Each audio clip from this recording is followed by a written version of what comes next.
You're listening to PetLifeRadio.com.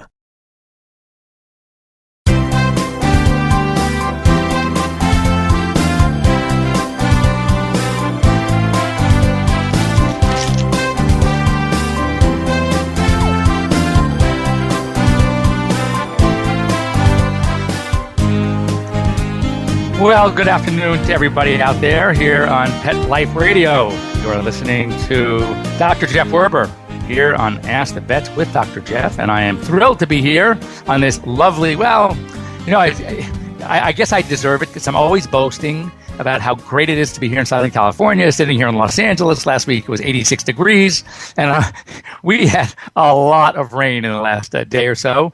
More on the way. The only good thing is, for any of you that ski or snowboard like myself, they got a lot of snow. So I'm happy I'll be headed to Mammoth sooner than later with the new base of snow they have. But I had a little traveling this last week, so it's been crazy. And people always say, well, God, you must love when you go traveling. And I say, I like it. But when I have to come back and work 3 times as hard because I have all these clients that were waiting for me to come back, I have wonderful associates, just fantastic associates, and they'll call and they'll want to make an appointment, and my receptionist would say, well, Dr. Werber's not in today or in tomorrow. Would you like to see Dr. So-and-so? When's he back? Oh, he's back on Thursday. Well, no, we'll wait. But ma'am, you just said your dog is dying. They can see me, they'll wait. So anyway, it's been one of those days, yesterday and today, and then I leave tonight off again to do some. In fact, I'll tell you now, I want everybody to watch Fox and Friends Sunday. I'll be on Sunday morning with Tucker Carlson, who's fantastic, who is an amazing, amazing dog lover. And we're going to be talking about a number of things about the holidays and some holiday toxicities, things to watch for. And I think the subject matter is so important, we're going to talk about it today as well. And I just did an interview with one of the magazines, Pet Age Magazine. In fact, I literally minutes before I started my show here. And one of the questions I was asked, and I really want your input, so I'm going to beg you, insist that you call me or send me a note, but you can easily catch me here on my show. Just give us a holler, and at 877-385-8882. Once again, area code 877-385-8882, because I want to know if you've heard of anything like this or a story of something negative. And here it is. Apparently, people are building very tall cat trees. All what a cat tree is, and it's like picture it as like a jungle gym for cats. So one of the, Stacy, and she was actually asking me that she knew of a cat tree. I don't know whether it's the tallest one, but certainly a tall one of 26 feet. So first of all, I'm curious to know, do any of you have cat trees that are 26 feet? That's tall. But what she was asking was, are they dangerous? In other words, has anyone ever had a cat that fell off their own cat tree to the point of hurting himself or herself? And my answer, well, first of all, I have 6 cats, and I've had some pretty good-sized cat trees, certainly, 10-footers. And none of my cats have ever fallen off of a cat tree, let alone hurt themselves. So I'm just curious, and I want to hear from you. You can also get me at Dr. Jeff at PetLifeRadio.com. Has any listener out there, anyone who's joined our show, would you get a hold of us? Just call in, 877-385-8882. A, have you ever seen or heard of a cat tree that tall? And number 2, if you have, or even if you have one, or even I'll take one 15 feet or 20 feet. Have you ever had a cat fall off of it to the point of hurting him or herself? I think that'd be a cool thing to know. So anyway, I'm here every Thursday. 1 o'clock Pacific time, 4 o'clock out in the East. And whatever time in the middle that might be, because I know some people change their clocks and others don't. And we're here for you. We are here to answer your questions. It's free. It's free to log on to PetLifeRadio.com. It's free to call an 877 number and any questions you may have about your pet. If it's something that I cannot give you an answer right away, I will get you an answer. But it's free information. And not only that, as a ProSense Pet Products, one of our sponsors, will actually send you out a free product for your dog or your cat if you call in. So now you have major extra incentive, not just to get an answer to that question that's been just bugging you for weeks and weeks or months and months, free answers and free product. You cannot go wrong. So I want to hear back from you. And just also what's happening with your pets. The more we hear about your pets, the more we have to talk about. And what's amazing to me is if people are sitting out there and they're saying to themselves, God, I want to ask this question, but I am so embarrassed. I think I'm probably the only one in the world that's got this question. Let me tell you something. Been doing radio for a long time, and these talk shows and answering all these question answer shows, and there is nothing new under the sun. Trust me. Whatever you think, whatever problem you think you have, condition with your pet you've been dealing with for the longest time, the shortest time, and you think, oh my God, I'm the only one. I don't want to embarrass myself. I don't want to call in. You will find out, trust me, and other listeners that are hearing will say, oh my God, my pet has the same problem. So it only helps the shy of you out there, those of you that are too shy to call, if those that aren't call in and start asking some questions about your pets. Now, I'm doing Fox and Friends on Sunday morning. That's live, so you can tune in Sunday morning. And then I'm doing The Better Show. I'm filming that on Monday, and I do not know at hand when that is going to air. However, I will let you know here on Pet Life Radio, and either I or Mark Winter, our producer, will put something out there to let you know when that is going to air. That's called The Better Show. But one of the things we're talking about, and this was actually rather surprising, but not only holiday hazards. I mean, I love to talk about holiday hazards this time of year. Of course, they're all preventable, but what makes them preventable is knowledge. Knowledge is king. If I can tell you in advance what to be aware of, what to watch out for, what is truly a potential danger and what isn't, then you'll be on your toes and you'll keep your pets away from this, this persistent or this potential danger. So one of the things we talked about, I thought it was actually interesting to learn. So first of all, eggnog. And a lot of people like eggnog. Personally, I'm not a big fan. But there are some problems with the alcohol, if there is alcohol in the eggnog, that dogs and cats can truly get alcohol poisoning in more than one way. And I don't mean just letting them drink your vodka tonic. I'm talking about by eating foods that contain alcohol or foods that are doused or dipped in alcohol, dogs and cats have gotten alcohol poisoning. Another problem with the eggnog is the raw egg can cause some gastrointestinal distress to many dogs and cats. So you want to be careful. Now, as far as the holiday plants, usually overrated. People think mistletoe. It turns out that American mistletoe is really not toxic at all. Now, it could be just an irritant to the esophagus or to the intestinal tract, but there's no toxicity. However, English mistletoe, which really isn't even available or here in this country, can and does have some toxic properties. The only plant that we really need, holly can cause some vomiting and diarrhea. So, but it's more that there are thick, waxy leaves. And those waxy leaves are what can cause the vomiting and diarrhea because they become sort of a gastric irritant. But there's no true chemical toxic effect to holly. Christmas cactus gets some bad press, not really a problem. Poinsettia gets some bad press, not a problem. In fact, it's been determined that poinsettia isn't toxic at all. Now, again, because dogs, for example, I'll give you a perfect example. How many of you have dogs out there or cats that like to eat grass? Okay? So what happens typically when they eat grass? There's no toxic effect of grass, unless, of course, the grass was freshly fertilized, and there could be some issues with the nitrogen in the fertilizer. But grass itself is not toxic. However, many dogs who eat grass vomit. In fact, that brought up the famous discussion, do dogs eat grass because they want to vomit, or do they eat grass because it feels good to them, not realizing that a certain amount of time later, they're going to vomit? I'm not going to give you my answer to that one. Actually, there's another reason to call in here to Pet Life Radio, Ask the Vets with Dr. Jeff. I want to hear your answers to what you think is the reality. Do dogs eat grass because they know it's going to make them vomit, or do they eat grass because they like it, they find it soothing, not aware that 20 minutes later, half hour later, whatever, it's going to make them vomit? I want to hear what you think. But anyway, what turns out with the poinsettia is that it is a plant. Dogs don't digest plants well. And yes, it might make them vomit, might give them diarrhea, but it is not a poison.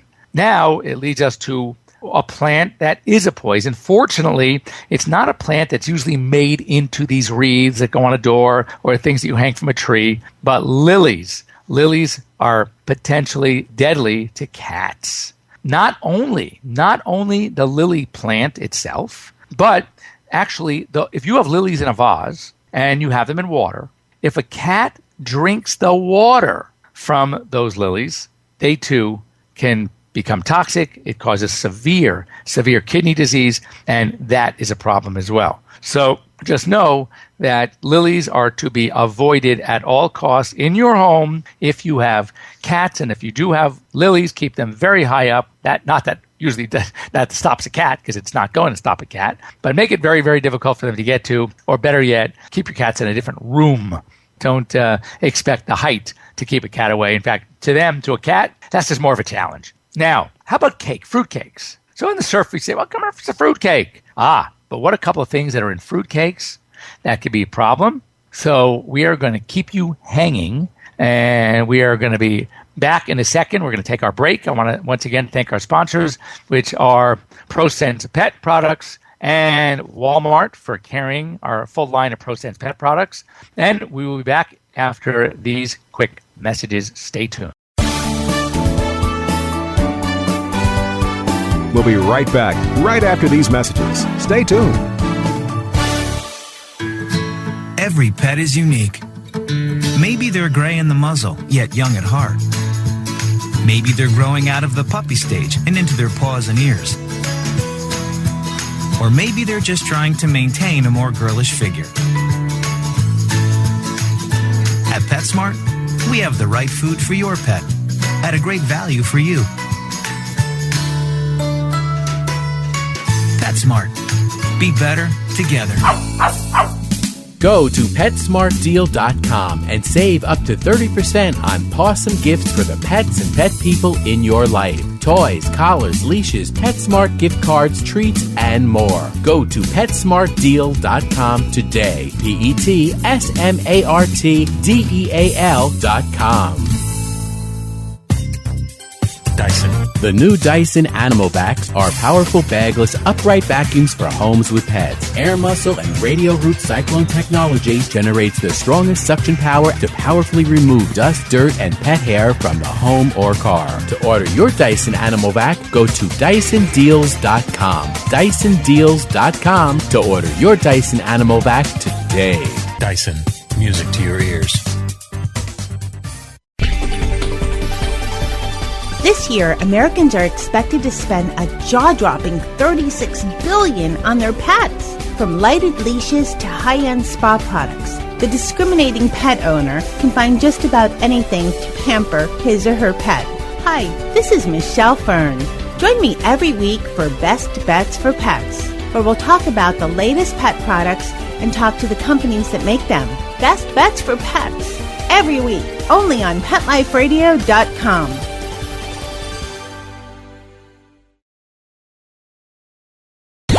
Let's talk pets Let's talk pets on Pet Life Radio. Pet Life Radio. PetLifeRadio.com.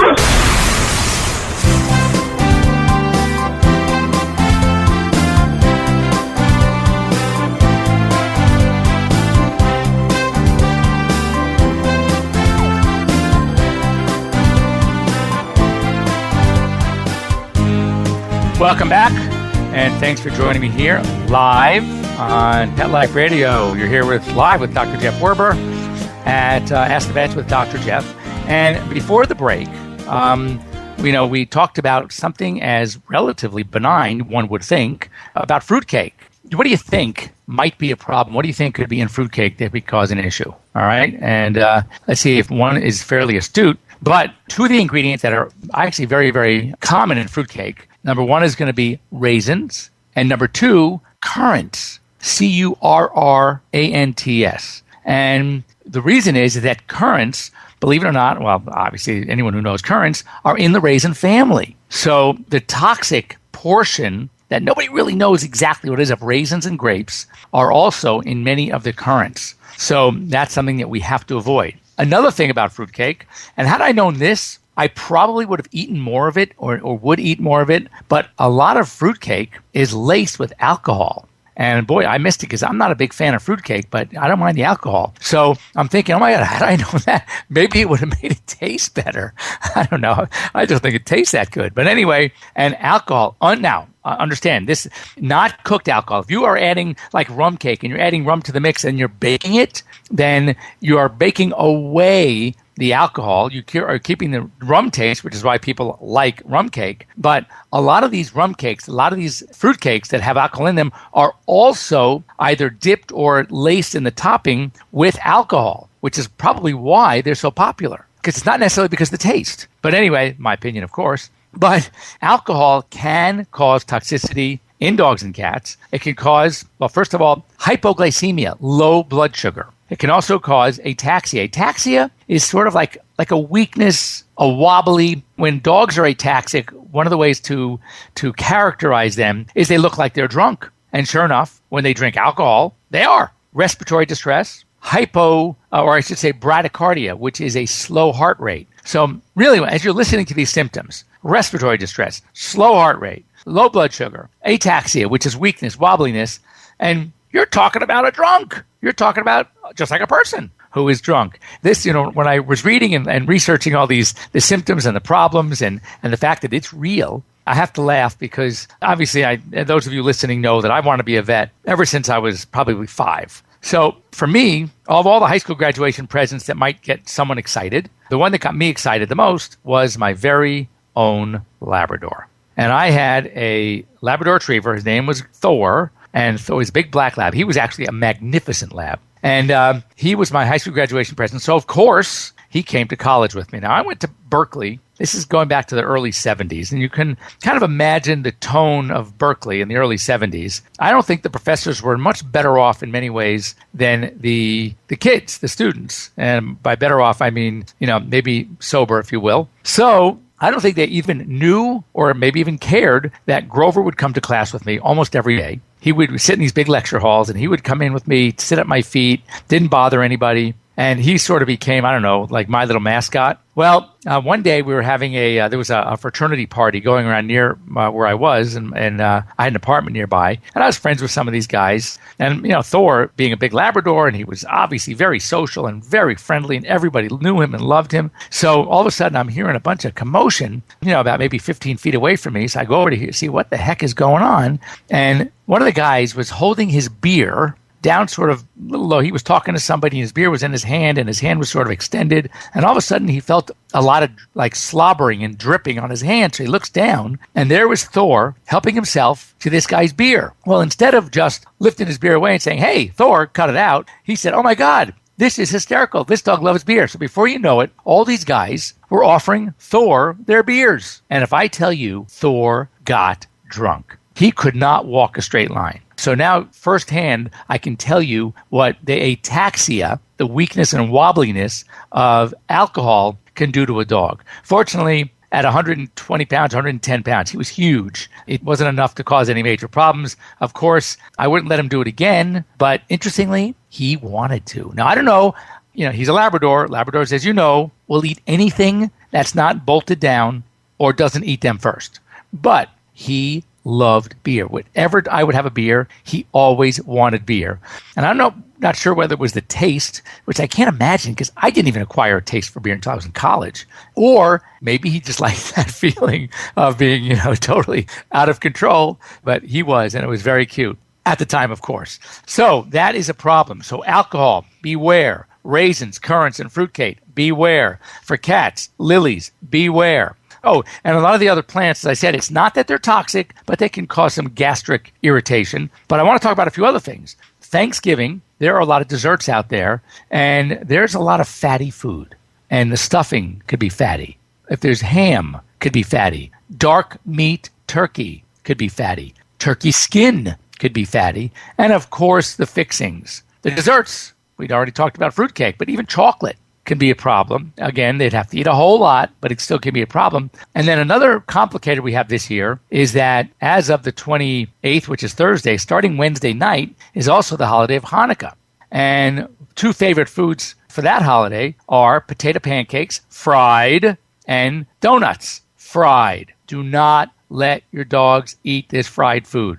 Eating this fatty fried foods, eating nuts, eating the skin, the dark meat, anything that's too much fat, can cause some pancreatitis. Now, what do we do? What can we give our dogs to keep them away from our table and happy? Well, for one thing, anything that they like that occupies their time. I mean, if they love eating like those rawhide chews that take a while to get through, as long as they're not made in China.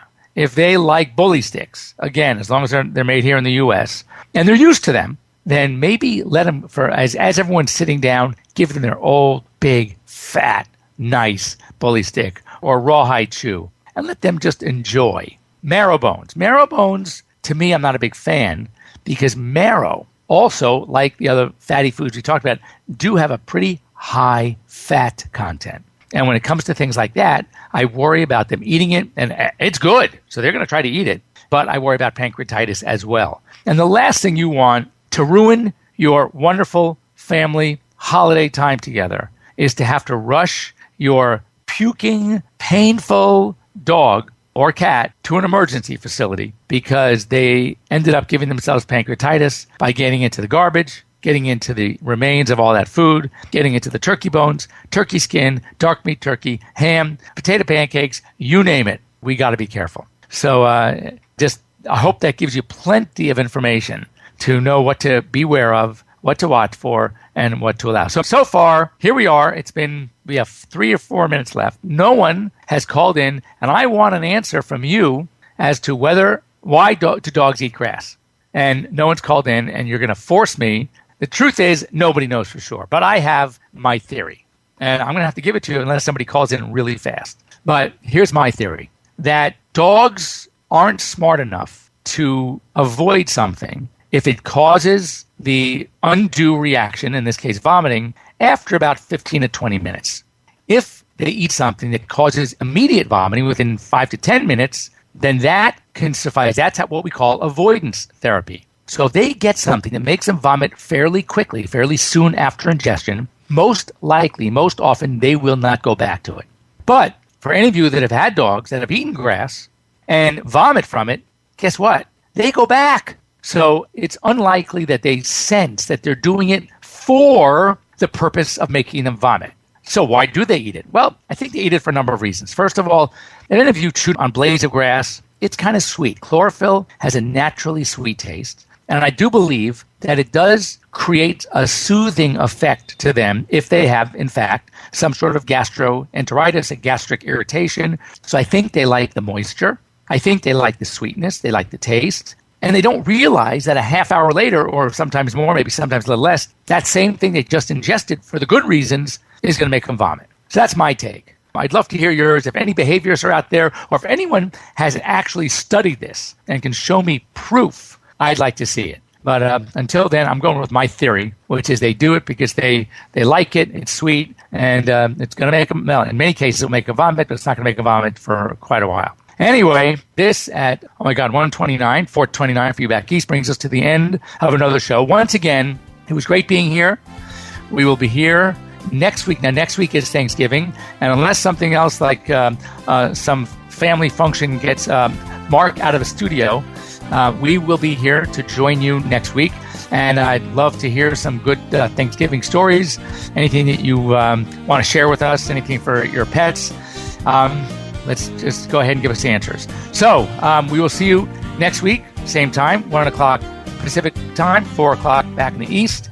If I don't see you or talk to you, and if you don't join us next week, have a wonderful Thanksgiving, a wonderful Hanukkah if it applies, and we'll see you next Thursday. Bye-bye. Let's Talk Pets, every week on demand, only on PetLifeRadio.com.